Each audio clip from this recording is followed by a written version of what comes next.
Green Building Construction Landmark Regional Office BSI Aceh.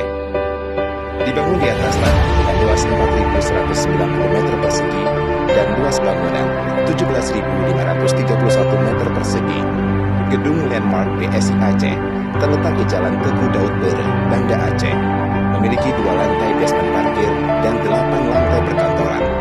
Gedung ini dirancang dengan mengakomodir unsur-unsur budaya dan juga kearifan lokal yang melekat pada desain arsitekturnya.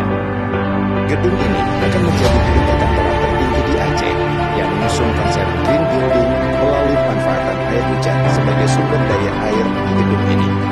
Penggunaan teknologi panel surya sebagai salah satu sumber energi listrik.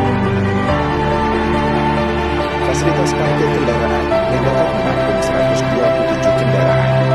Masjid yang dapat menampung 397 jamaah. Ruang terbuka hijau. Videotron yang menyatu dengan arsitektur luar gedung dan akan menjadi yang pertama di Aceh. Ruang terbuka untuk kegiatan sosial dan UMKM sebagai kepedulian BSI terhadap masyarakat dan lingkungan sekitar.